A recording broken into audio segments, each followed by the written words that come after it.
dependence. And I would just love for us to be able to have a conversation about what these topics are, because I feel like these are things sometimes people talk about, like either on social media, you will see it in an article, but we don't always have a good understanding of like what they are and how each is different from the other. You identify 4 types of big B boundary violations. Can you talk more in depth about each of those? Yeah, so let's talk about codependency because I'm a content creator. I create a lot of stuff on Instagram, and I do feel like codependency is a super buzzword, and we apply it to, oh my gosh, you're codependent. But really, we're supposed to be in relationships with people and help them at times and receive help from them. That behavior is not codependent. The relationship is codependent mostly when it is one-sided. This person typically has some issues that are unhealthy for them, and we're supporting them in continuing with these unhealthy issues. So for codependency, lots of times when we're codependent, we are not allowing people to sort of fix and work through some of the challenges that they can on their own.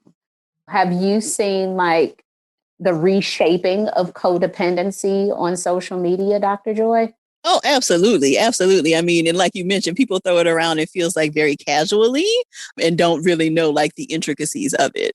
Yes, I think codependency is becoming the new pomegranate. Like it's just, it's just like it's the cucumber melon of mental health right now, where it's like, oh, they're codependent, and it's like, yeah, sometimes they are, but sometimes it is also a situation where things could be healthy or not. Codependency is a really big one. Trauma bonding. And that's when we start to make excuses for people mistreating us. That typically comes from childhoods where we've experienced some sort of unhealthy dynamic in relationships, and we start to believe it's my fault. I must have done something to contribute to this in some way. And so when we get into our adult relationships and we have partners and we have friends and all of these people who may be legitimately doing something to us, we kind of give them a pass. When they have a bad day, you can't talk to them. That's why they yelled at me. All of that sort of stuff of becoming a part of the abusive cycle. And so it's really important to acknowledge when you're being mistreated by someone and not to allow that to be your fault.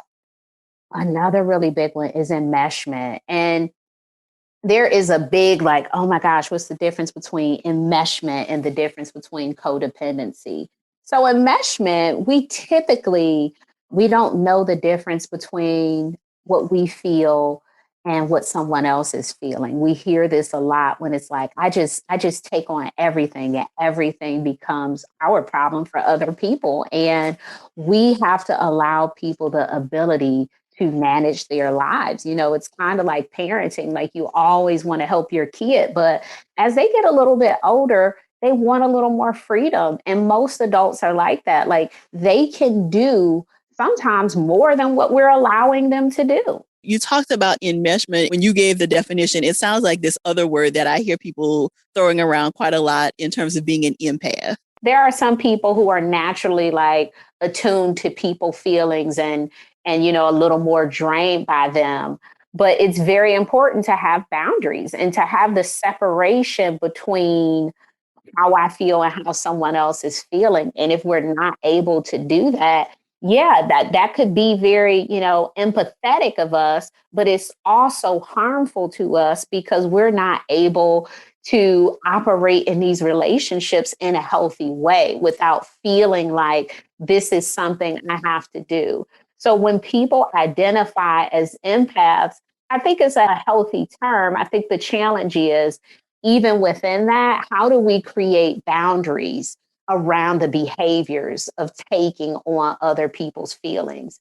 And so I'm always careful with my client to not establish that as like a identity that limits them from saying, I can't do this for you because they feel like, well, that's just a part of who I am. And it's like, yeah, but it seems like you're not in a position to help this person. If you have the resources, then that's fine. So we have to be very careful with using that term and not applying it to, I can't have any boundaries because this is who I am. No, you can be a very empathetic person and still have boundaries.